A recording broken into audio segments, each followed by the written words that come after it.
My name is Ryan Miller, and for the past 15 years, I've helped hundreds of people to raise millions of dollars for their funds and for their startups. If you're serious about raising money, launching your business, or taking your life to the next level, this show will give you the answers so that you too can enjoy your pursuit of making billions. Let's get into it.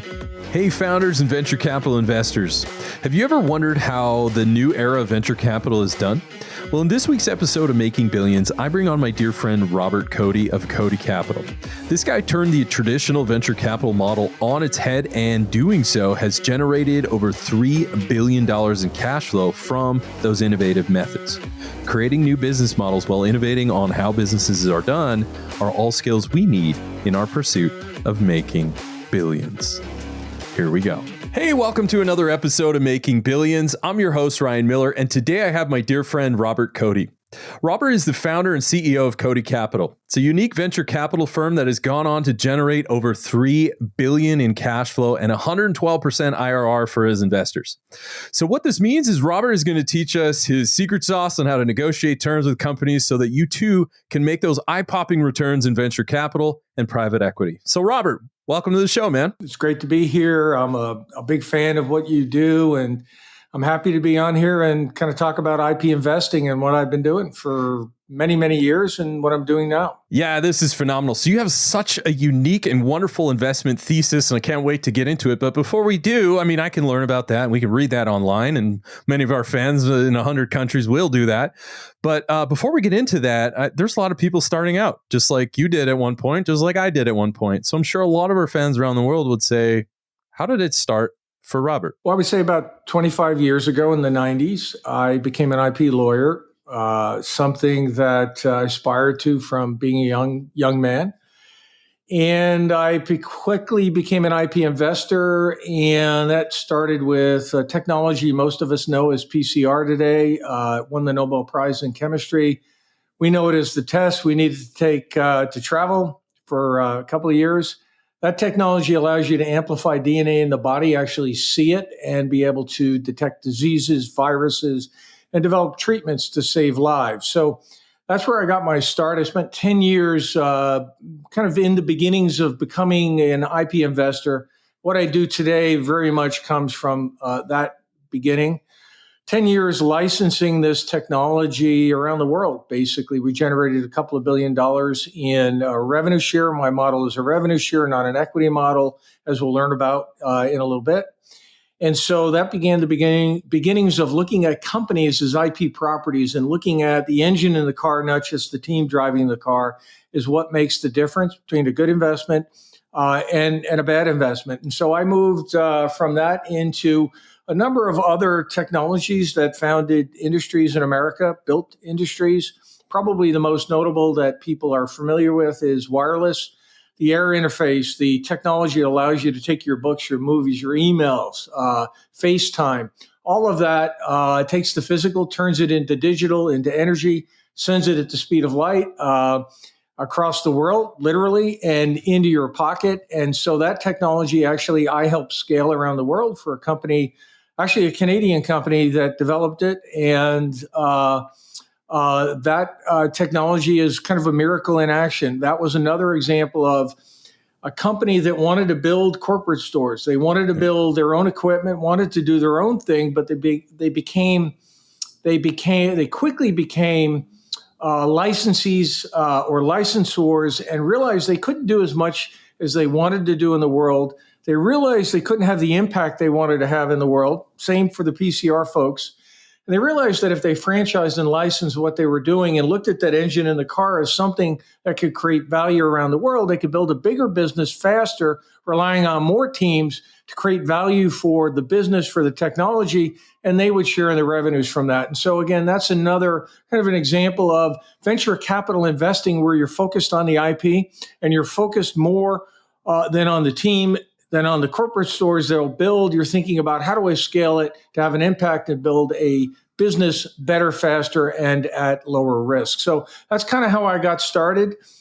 in this business. Any questions? Yeah, no, I'm sure I've got a lot of questions. So this is phenomenal experience. So PCR tests, like pretty sure most of planet Earth had a little bit of an experience with that, whether they wanted to or not. So, the inventors of that, and then Wi-Fi and 4G, 5G. I mean, all these things you've been tied into. These are monster technologies, and we'll get into some of the lessons you've learned. And actually, just to throw in some returns, what I found from doing what I did was that you could get outsized returns if you had the skill set to actually understand what it was that you were getting involved in.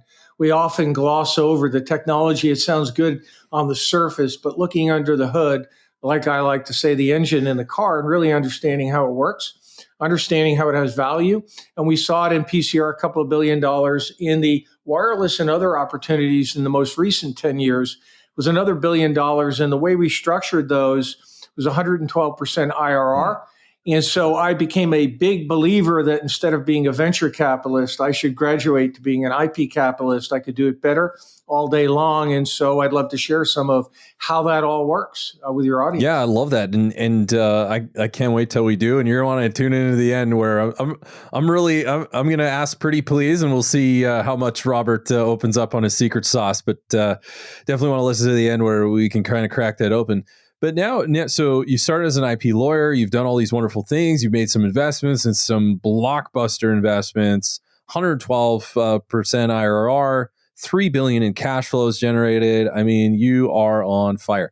So now, speaking of that, maybe you can walk us through a little bit about Cote Capital and IP investing, and just give us the overview of what you're up to today. When you're a venture capitalist today, you're largely focused on software companies. You play a little bit in the life science, biotech, healthcare arena, but mostly it's software.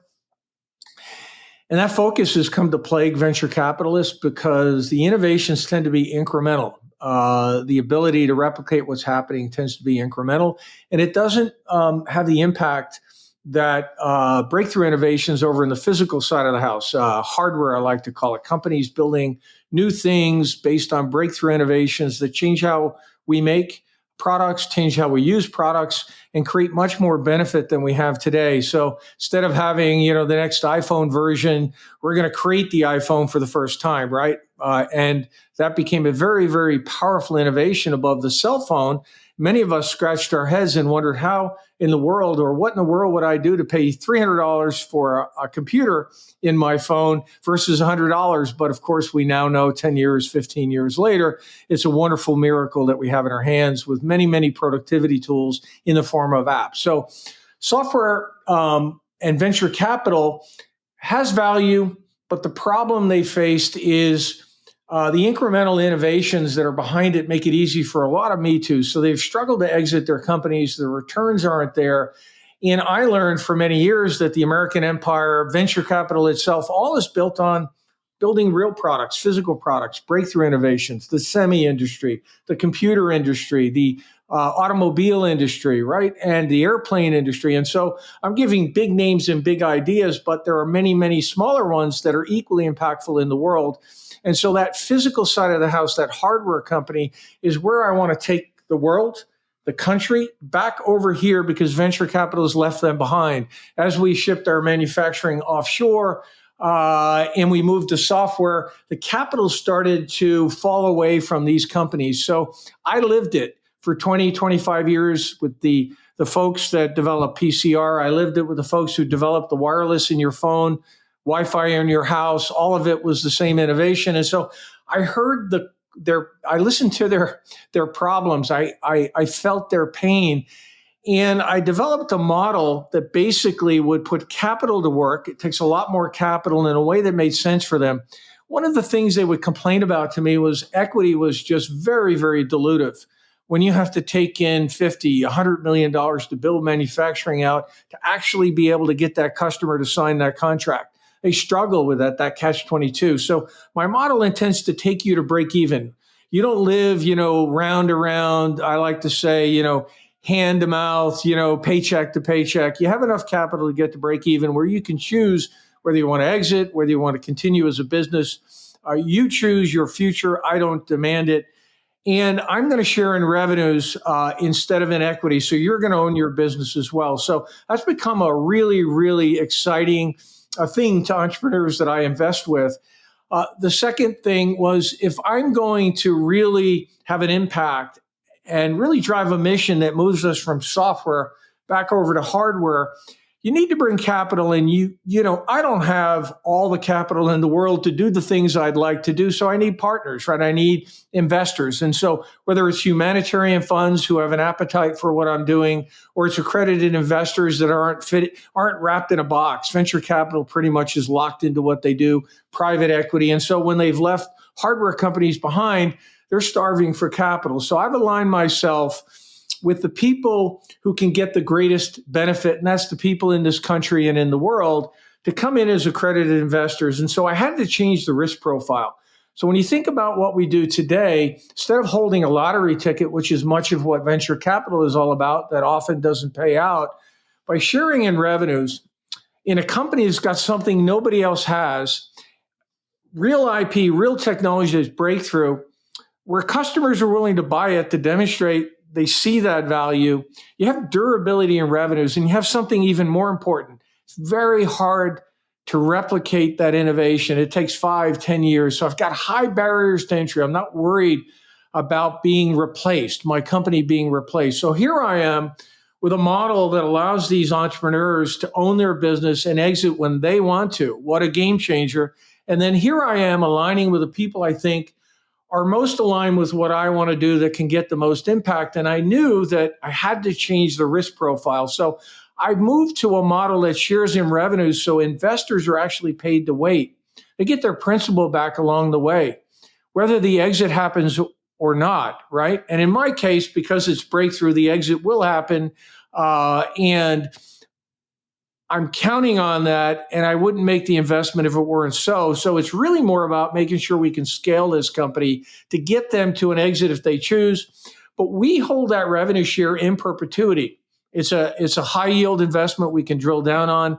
And so again, I've changed the game for the entrepreneur. He owns his business, exit when he wants. And I've changed the game for accredited investors. They can come in and actually get paid to wait, and they still hold a piece of the outcome to buy out that royalty stream if, in fact, the company exits. If they don't, I've brought a new dimension that allows me and my investors to sell that stream off and exit on our own. And so I've really kind of changed the game in a lot of ways that really disrupt venture capital, and hopefully will inspire them to move over to my side of the aisle once again, because that's where they originate. That's where they came from. So hopefully not too much, but I want to really kind of get the inspiration behind what I do out on the table. All right. Yeah. So you're seasoning the steak to make it sizzle a little bit more. So with all that delicious seasoning that you said, just to synthesize it, is you're saying I prefer that me and my investors get paid off a percentage of revenue. So kind of further up the P&L or the income statement. And then you also have those transfer rights that are available to say, well, if I want to invest, I can sell that rights to participate in that revenue stream, whatever percentage that is. And you can exit that way. So that's how you get your investors who get paid to wait.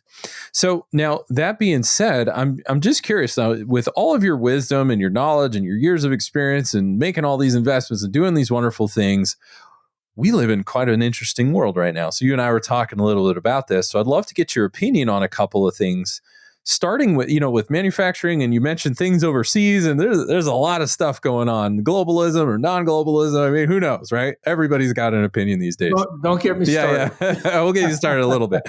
So that being said, you mentioned to me before, but do you believe, in your opinion, do you believe that America is losing ground in the innovation race to China? And, what's your perspective on that? They are. And it's kind of a big question. Whenever you're kind of doing something game changing, it's usually because there's a major problem you're trying to solve in the world.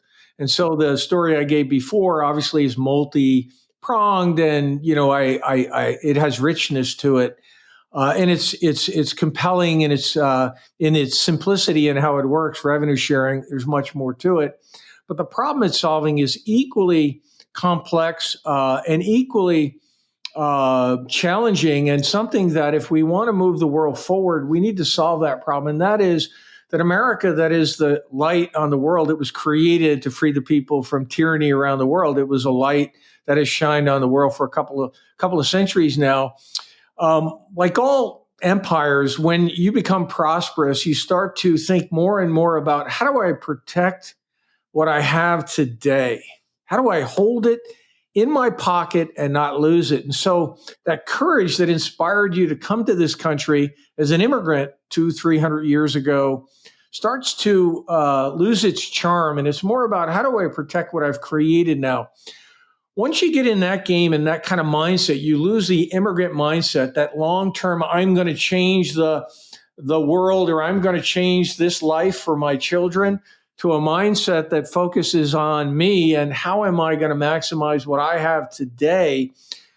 We start to break down as a culture, and one of the kind of the key effects of that change in our culture and our mindset is that we stopped innovating. We stopped innovating in a way that was breakthrough, and we became very, very focused on the next rev of whatever it is we're selling, because I know I can sell it to you, put a few more bells and whistles on it. I can put a premium on that. And then if I'm a CEO of a company measured by short-term performance, right, not long-term growth, I keep my job, the stock price keeps going up, and at least I know I can count on those revenues because I'm only selling the next rev of what I already know people are willing to buy, like the iPhone. When you have to make long-term investments, it doesn't mean it's to the exclusion of being mindful of your share price and your earnings today, but it means that when those earnings come in, you invest a good chunk of them in the future. We've stopped doing that. We spent a decade or more in the United States focused on share buyback programs, where we would use our earnings to buy back our shares, which means earnings over fewer shares, higher earnings per share, higher stock price. So our big companies have really stopped innovating in the breakthrough sense for more than a couple of decades. They've moved their manufacturing offshore, a second phenomenon. And by doing that, we've actually created A-teams around the world that didn't exist before, that are competing for talent. So we have to be worried because it's happening.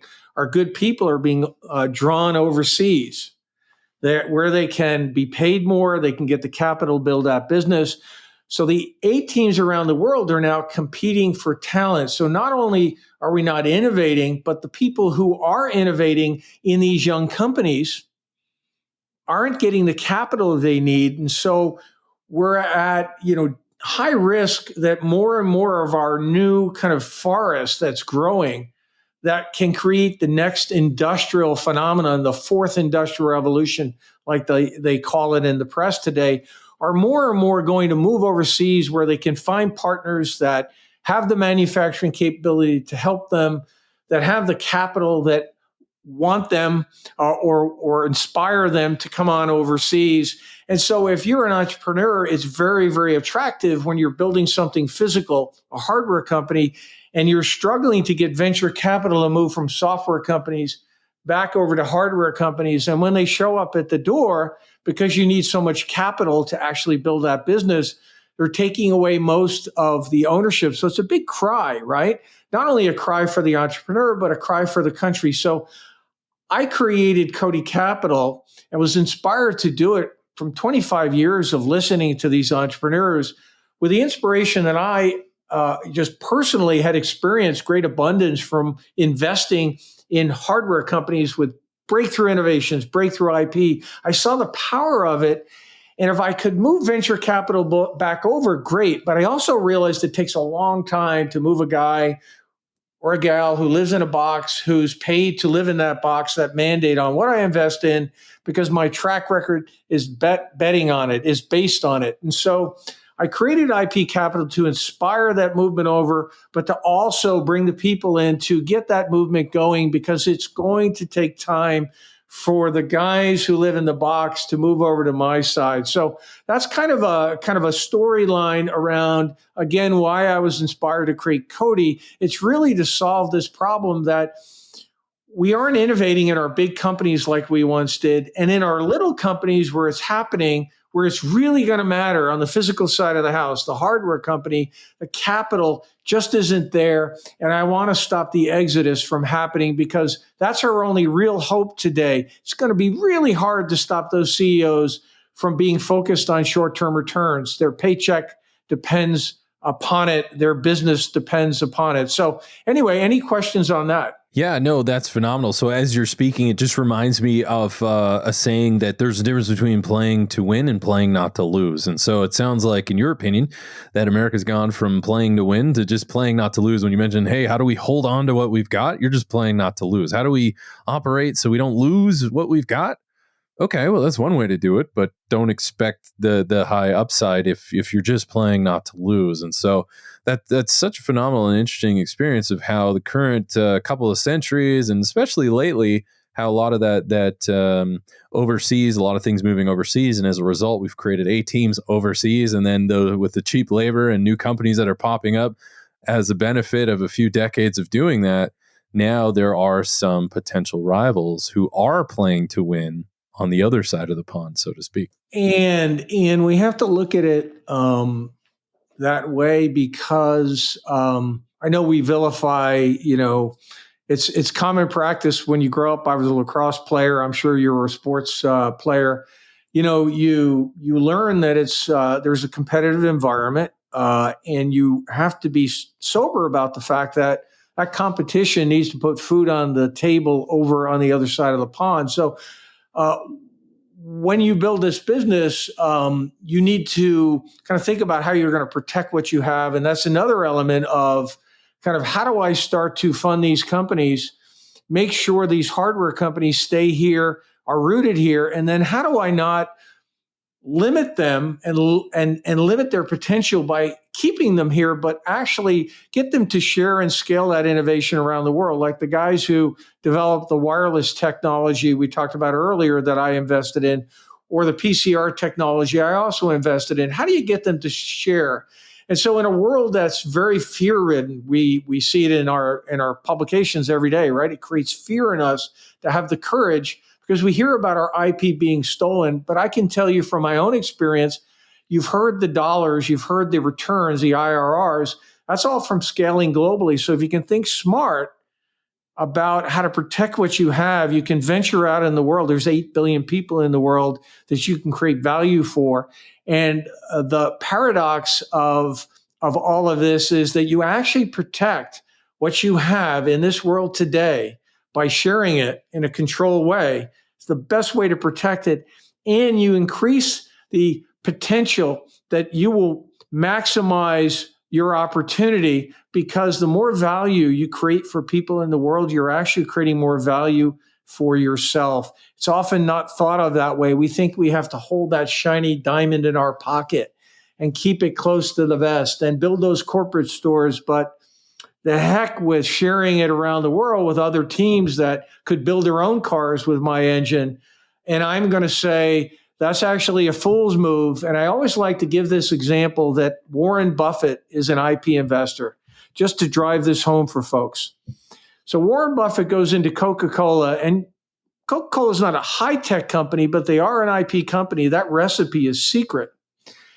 And they've been able to take that secret, despite what we hear around the world about our IP being stolen. Just to give you an example, if you do it right, you can protect it and you can maximize the value. So Warren Buffett comes into Coca-Cola and he decides, we're going to take that recipe around the world and we're going to adapt it and create secrets, mini secrets, I'll call them, in every country around the world, because the food you eat in your country will affect the taste of that recipe. So you need to locally adapt it. So he actually expanded Coca-Cola internationally, really an IP company, an IP property. The property was the recipe, and he created many Me Too's that were adapted.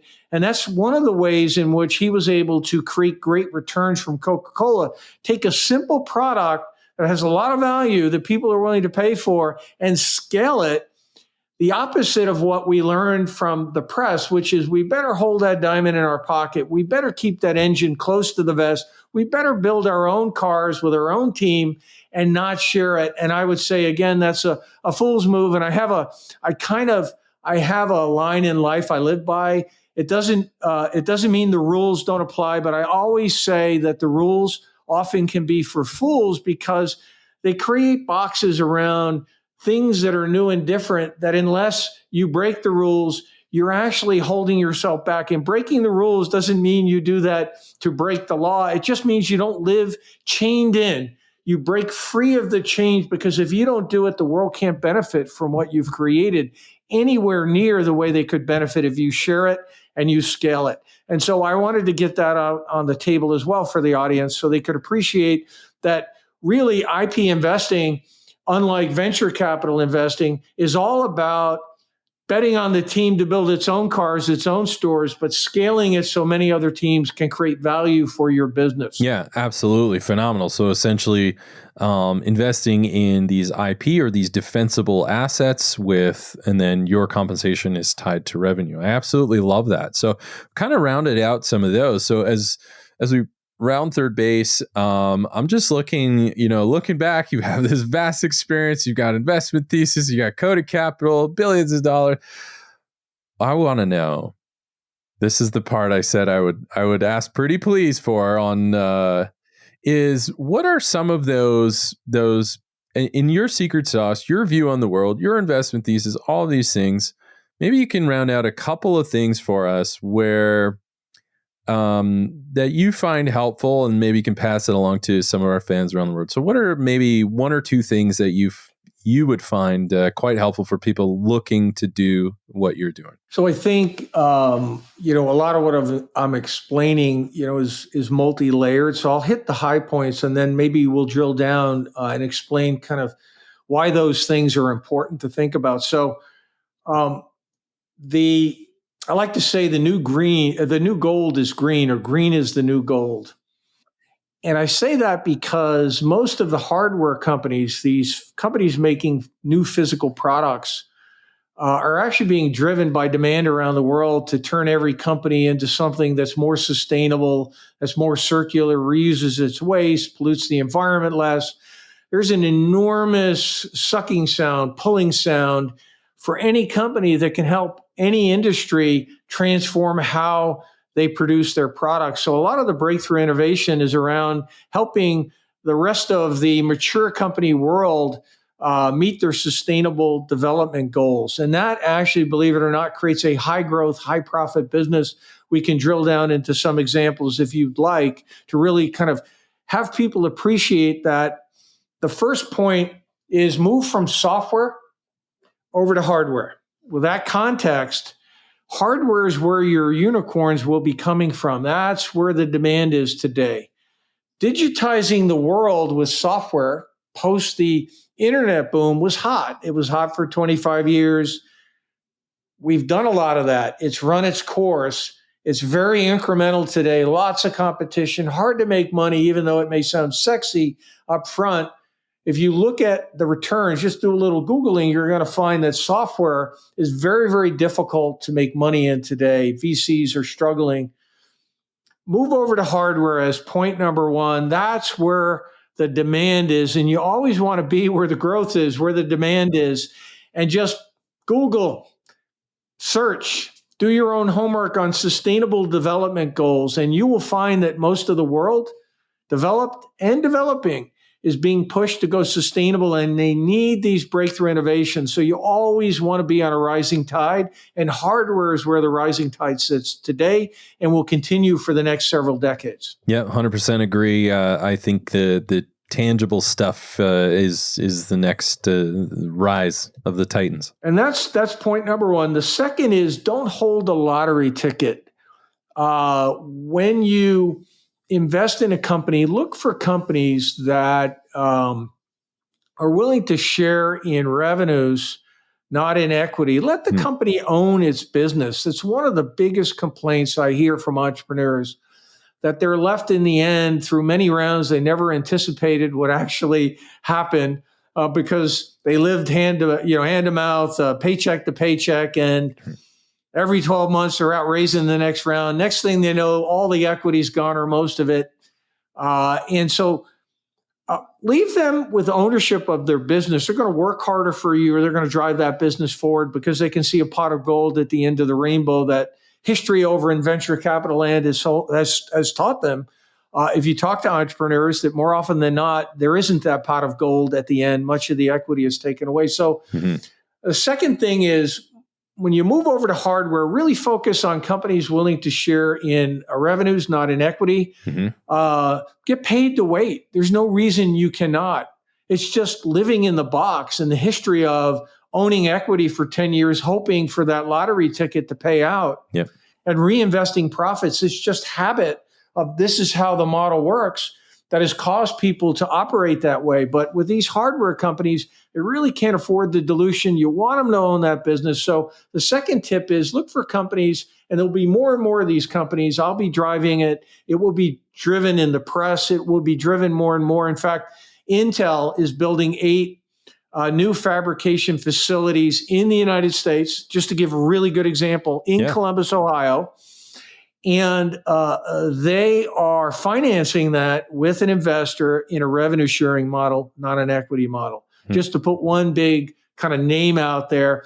And so the movement is from software back to hardware, and from holding a lottery ticket in equity over to revenue sharing. And you want to look for those 2 key indicators in an investment, because that's where the future lies, for sure. I love that. And so what would be a fair percentage of revenue that you like to see when you're, let's go even deeper, man. So maybe you can teach us on this section is, what have you found to be fair on both sides that are, worth your time, but also worth the companies you're investing in? How do you calculate what that is? So the way I like to do it is, remember, I'm trying to change the risk profile. So I'm not really trying to make a grab, right? It would be bad for my reputation. It would be bad for what my intentions are, which are noble here, to really bring the world forward from software back over to hardware. So what you're really trying to do is get your money back over a reasonable period of time. And what experience shows you is you need these companies.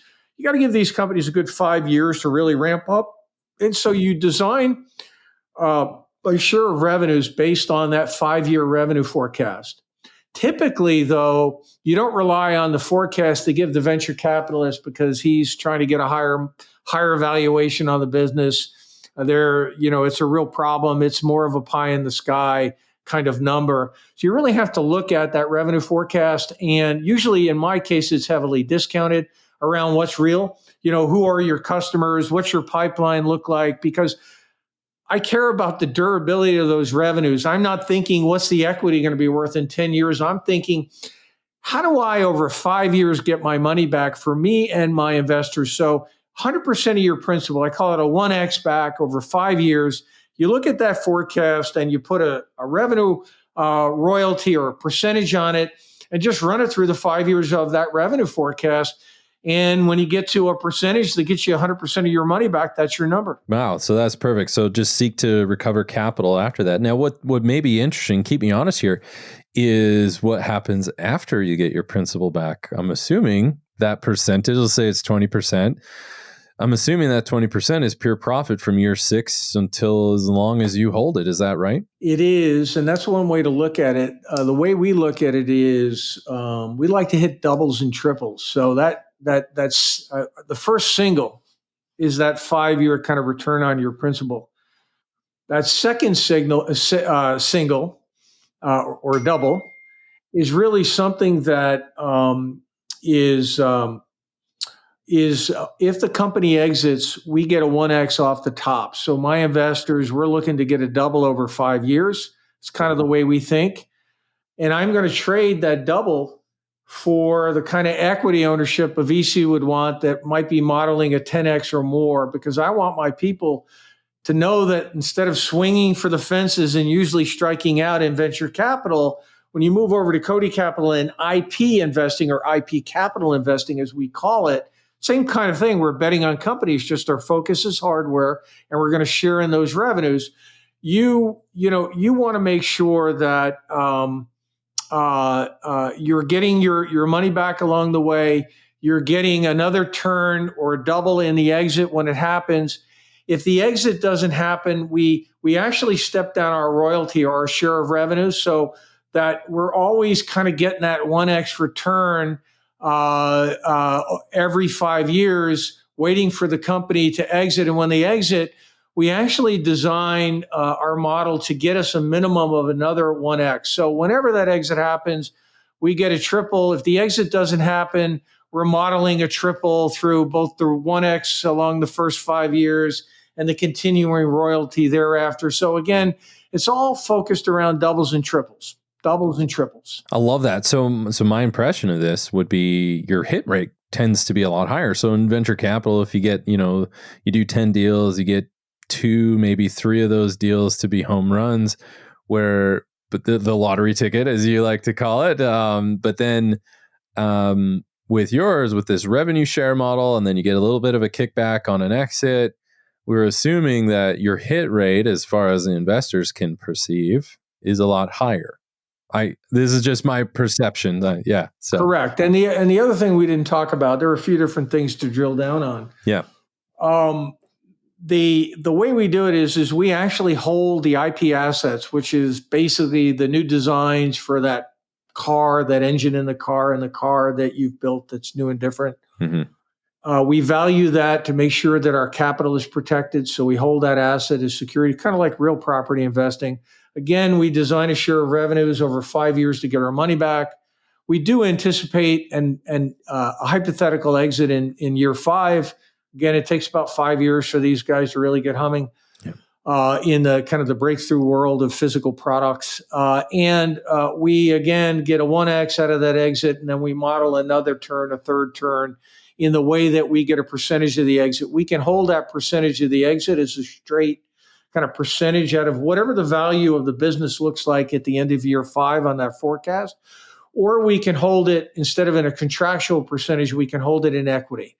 So one way or another, you're over 5 years, you're looking to get a double, 1x along the way, 1x off the top of the exit, and then out of the balance of the exit, get another 1x. And I'll trade that all day long for holding enough equity to get me a 10x. Because, as you said, this is kind of a ground game. I'd rather get doubles and triples all day long because my model's designed both in the way that it's structured to return cash flows to you and the way we hold the assets as security to ensure that the failure rate is 0 or near 0. So low loss rates, unlike venture capital, which obviously, as anybody who reads the press will learn, the rates are no longer, 5 out of 10 losses. It's more like 10 plus losses. You're very, very far and few between in getting those home runs. Mostly it's strikeouts. Yeah. Most venture capital funds fail to return their capital. Very few funds get you that double. 85, there's a famous report from the Kauffman Foundation on their 100 funds, venture funds, and they'll tell you 50% didn't return their capital. 85% only got them less than a double over 10 years. I'm modeling 5. And then only 15% of those funds actually did what they wanted, actually got them a double or more. So when you change the way you think about that investment and move from equity over to revenue sharing, you can really start to change the risk profile. And if you want to bring the people into what I'm doing that don't live in the box, right, aren't bound by a venture capital model, aren't bound by a private equity model, you really have to change the risk profile. Those people aren't in this game for holding a lottery ticket anymore. People have, they've seen that story and they've become discouraged with it. Wow. So this is good stuff. I hope you're, for you fans around the world listening to this, like, he's literally describing how the new fund model for venture capital is designed. And you know what? You can roll that out in different areas, different asset classes as well. Why not give it a try? I mean, talk to your attorney, make sure that works out for you. But one of the things I'm curious about, Robert, one of the things I want to know is you talked about, you see that the next frontier is, I guess the old frontier is now going to be the new frontier, which is hardware is probably the better place to go than software, which I personally agree. But that being said, I'm curious, with that, let's take that a little bit deeper. So when you find a hardware or, manufacturing company or something that produces something tangible, what are some of those key investment criteria that you like to see when making an investment in a more hardware-based, tangible-based type of company? So I think the factors are pretty simple, uh, but very important. And so when you move from software over to hardware and incremental innovation over to breakthrough innovation, you start with that as a baseline, and then you need to look under the hood and pay attention to, what is it about that innovation, and is it truly breakthrough? And you want to look at whether or not that breakthrough innovation has high barriers to entry. You don't want to be like a VC or a venture capitalist in a software company worried that somebody will pop up. McDonald's will have a Burger King and a Wendy's, to use a kind of a silly example, very quickly. Yes. You want to make sure, like with a new drug, that you've got 5 or 10 years of kind of monopoly power in that business, a moat around that business, as a Warren Buffett would say. I want to have my business have a moat, and I want to look for different ways in which it has a moat around its business. The first is long development time. So what you'll find in these hardware companies that have done something truly breakthrough, and if this is not true, they haven't done something truly breakthrough. And what I'm about to say is that somebody who's done something truly breakthrough, you'll find those companies have been in business for 5 or 10 years, actually raising capital from angel investors, typically boutique VCs, not the storied VCs we read about, and strategics, companies that may be in the business. So they're kind of bootstrapping their way to market. And those companies typically will see 5 or 10 years of deep science and engineering that's required not only to come up with the breakthrough innovation, but then to implement it, because typically you got to build machinery to make the widget, to make the product, right? And in there, you've got to innovate as well. So you'll find a breakthrough idea and then a rich portfolio of IP, meaning, additional innovation. So breakthrough innovations create cascades of innovation that take many years to develop. So that tells you you have high barriers to entry, long development time. So you want that high barrier to entry. That's one factor. Second thing is you want to invest in a company that is actually sophisticated at protecting what they have. You don't want to be a victim of what you read about in the press, that China will steal my IP or India will steal my IP, because they have A teams over there. And, if you, reveal it fully, you are at risk. There's no question about it. But you want to think about, how do I keep secret the things that I can keep secret? How do I patent the things that no matter what I do, I won't be able to keep it secret? So I need to have another way to legally protect what I have.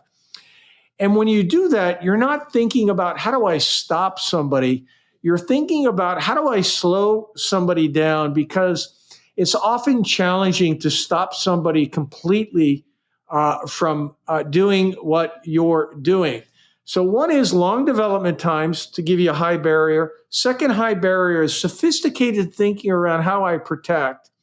And the third one, which I think I alluded to at the outset, which is kind of a paradox for most people, is the opposite of what you would think. If you really want to protect it, you share it. And the reason you share it is that most of these guys around the world don't want to spend the money or the time. But if you don't share it, not only are you limiting your market opportunity dramatically, right, and increasing the risk for yourself and your investors that you may fail, but you're actually incentivizing the A teams on the other side of the pond to actually spend the money and the time to come up with some other solution, might be even better than yours. So put aside whether they're going to steal it. They may come up with something that steps in front of you, and they have the skills today. We spent 25 years offshoring our manufacturing and our IP, and we put everybody in school and we trained them how to play our game. So we've got 8 teams around the world. So again, long development times, sophisticated thinking around how to protect, that doesn't look to stop, but is sober about the fact that I've got to do things that will slow people down long enough so I can go share it and get them hooked on what it is that I do, because that's the sure thing to stop them from either stealing and or trying to come up with something that actually may be better than what you're doing. And so those are kind of three principles around high barriers to entry. The second most critical thing that I look at that I think is worth drilling down on as well, durable revenue. So when you move from software and a lottery ticket of holding equity over to hardware and sharing in revenues, well, people say to me, well, how do you know the revenues are going to show up? And I say, well, good question, right? You got to have revenue, otherwise the whole model falls apart, right? So when you go into these companies, I'm not investing, and you shouldn't be investing before they've kind of reached market. And you need to look at the customers who are actually willing to buy today, whether it's MOUs that are binding, whether it's sales contracts, and it will vary from company to company what kind of risk you're willing to take. But you're really underwriting the contract base, both what exists and the pipeline, because you want to be sure of two things. One, that everything you've been told that you think is true is really true, because the only test of that is somebody's willing to pay for that value you say you're creating. And once you can see that, and you can talk to customers and get a good feel for the pipeline's ability to convert, what you'll learn is that most of those guys want to convert. The value is there. And if you can put enough capital behind these companies, unlike in venture capital where you live kind of paycheck to paycheck, round to round, you can gate that capital in, because these contracts will start to fall into place. So I'm underwriting the value by looking at the contracts. I'm underwriting the pipeline. And then I'm thinking about, how do I right-size the capital and gate it in smartly as the contracts start to get signed, because they won't be signed if the customer doesn't know that you have the financial wherewithal to deliver. It's a big kind of catch-22 problem for these companies. So just to sum up, high barriers to entry, I give you three different ways to think about that.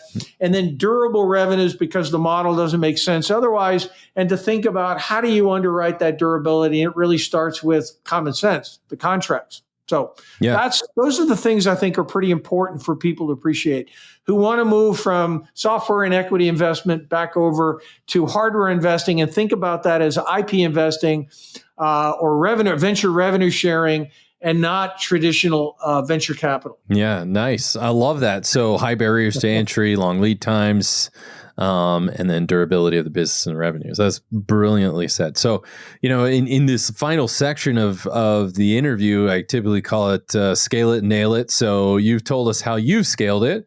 Now I'm curious on the final note and parting words, who in your opinion is nailing it in the areas that's just so impressive to you, and please, whoever that might be, just let us know if you or anyone immediately have any interest in it, so we're compliant. So there's a lot of great choices. Before I name a company, I'll give a little bit of context for this company, which is the gold standard in IP investing, and I think people will know the name and appreciate the story, and it will really resonate. I want to step back and have folks realize that it used to be that you had to go build everything yourself, right? It used to be that you had to invest in building the stores yourself, as I've talked about at great length. But what you found is a lot of the infrastructure, the manufacturing, the services that you need to build a business today exist in somebody else's hands. And you should leverage that, right? And so what we see in the world today is a lot of companies that are IP companies. They don't actually make something. Or if they make it and then they share it with the rest of the world. They're truly IP companies, truly IP investors in how they grow their business. And that's where the world is headed. So when I move from software over to hardware, many of those hardware companies are IP companies that recognize that they can't be everything to everyone, and they'd be a fool not to leverage the infrastructure, the equipment, the manufacturing, the teams that exist around the world that can help them supercharge the growth of that business. So with that said, the gold standard in an IP company goes back about 30 years. We all know it. It's called Qualcomm. And Qualcomm is a very inspirational story. Here's a couple of guys, Viterbi and Jacobs, and they've got what's called CDMA. It's the most reliable voice,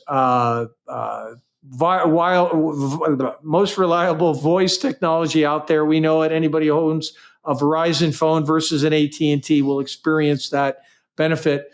But they basically were unable to build a business in the U.S. They had to go overseas. To go back to my point earlier, we have to be very, very careful that we fund our companies in this new way, look at them as IP properties and fund them in a revenue sharing way. Otherwise, they're going to leave. So Qualcomm had to go to Korea to actually build a business. The Koreans were willing to build their business for them. The good news is they came back home.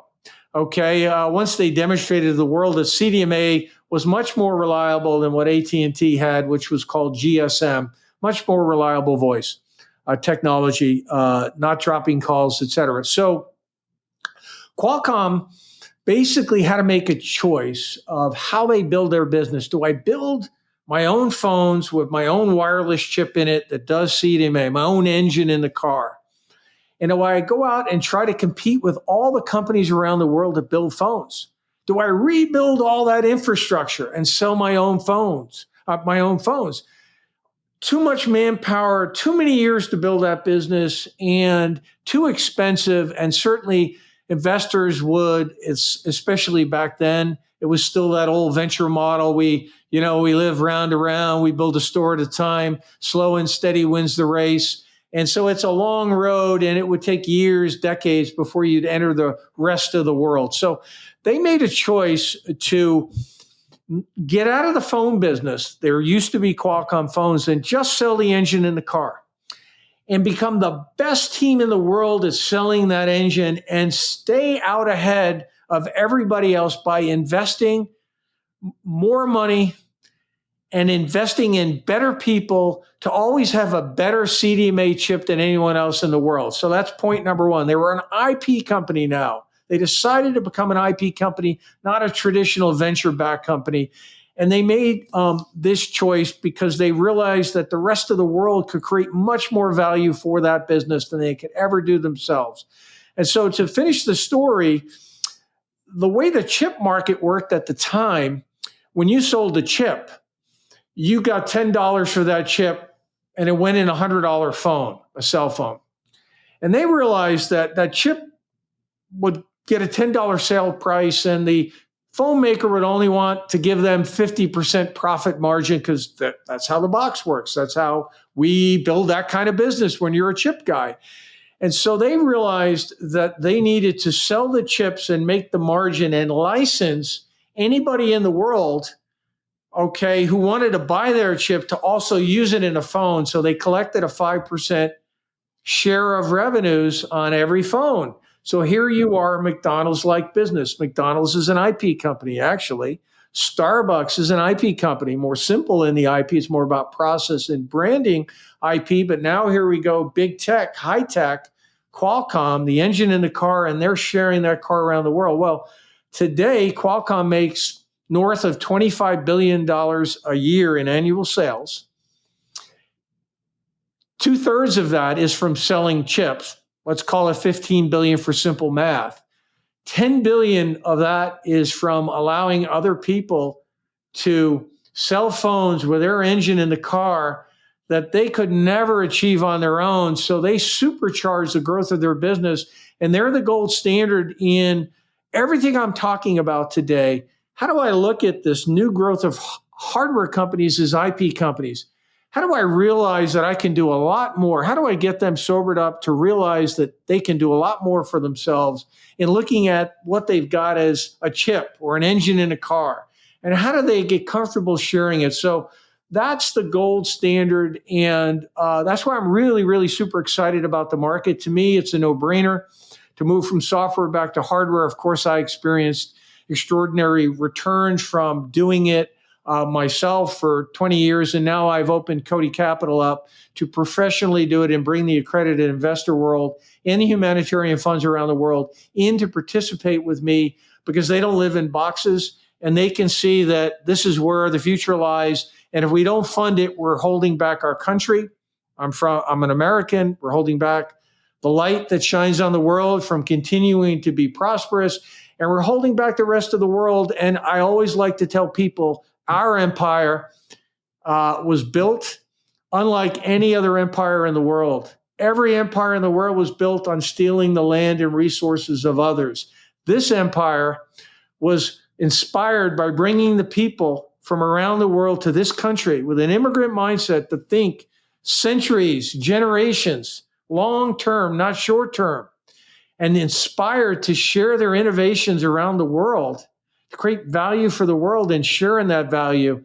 And so America is the quintessential example. Actually, the more I think about it, if you asked me about a company, I gave you Qualcomm. If you asked me about a country, I'd say America, actually. It's how it built its empire. Hopefully that's interesting to your audience and you find it compelling. Yeah, I love that. And do you have any holdings of Qualcomm yourself? I do not. Okay. Perfect. So if you're going to bet on some companies that are able to scale and all those things. So as we wrap things up, any last minute things you want people to know, any way you want people to reach out to you, any final comments? I think I'd like to give a couple of examples so people really appreciate what I'm talking about a hardware company that has an engine in a car, has something unique that they can share around the world. You bet. Closing remarks. And how the sustainable development goals in the world are driving those companies' success. And so probably a really good example is one of my companies is helping transition the textile industry. You'd say textiles, that sounds boring and very low profit. And you'd be right? America's moved its textile industry overseas. So what I'm investing in will bring manufacturing back to America and rebuild the textile industry, but it will also create value around the world. And here's why. This company has come up with a way to meet the goals of the H&Ms of the world, all the major brands who are under pressure from the public and governments to change the way they manufacture. I don't know if people know this, but it takes 10,000 liters of water to make one pair of jeans. You can go Google it. I know it sounds absurd, sounds hard to believe, but it's true.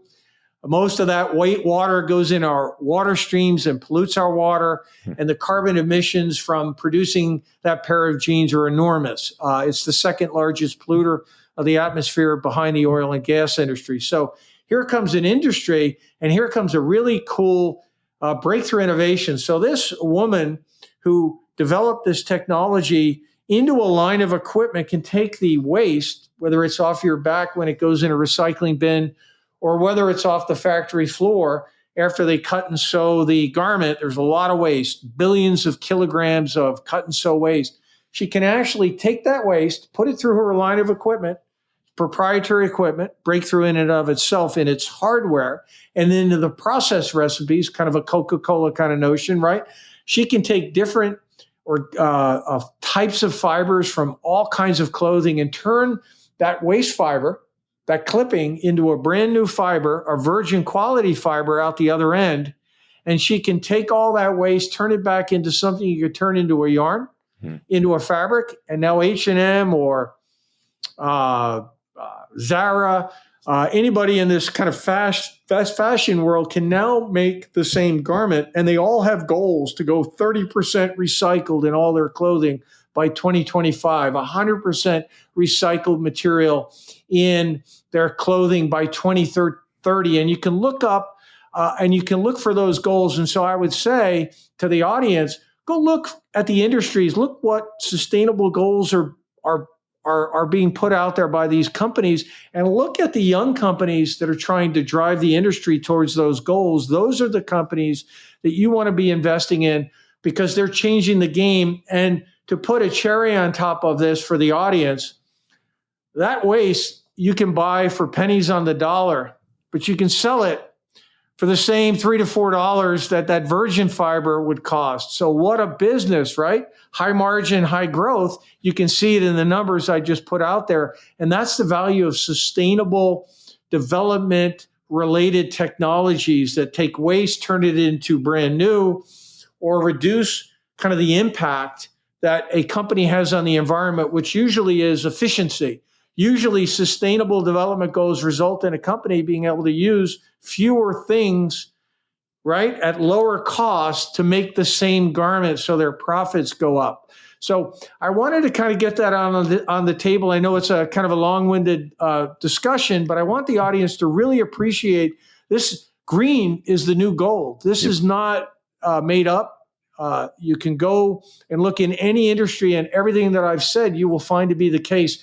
And to leave them with a third tip, if we want to have a third tip, that's the sure way to find the companies that you want to bet on, the young companies you want to bet on, the ones driving those goals forward in those industries for the big companies. I love that. So, just to, as we wrap things up, to synthesize everything, seek to get returns from revenues more than equity. The other thing that Robert told us is you really want to look for companies with high barriers to entry. And then finally, you want to look for companies that prioritizes product excellence and R&D, like your Qualcomm example. You do these things and you too can be well on your way in your pursuit of making billions. What a show. I hope you enjoyed this episode as much as I did. Now, if you haven't done so already, be sure to leave a comment and review on new ideas and guests you want me to bring on for future episodes. Plus, why don't you head over to YouTube and see extra takes while you get to know our guests even better. And make sure to come back for our next episode where we dive even deeper into the people, the process, and the perspectives of both investors and founders. Until then, my friends, stay hungry, focus on your goals, and keep grinding towards your dream of making billions.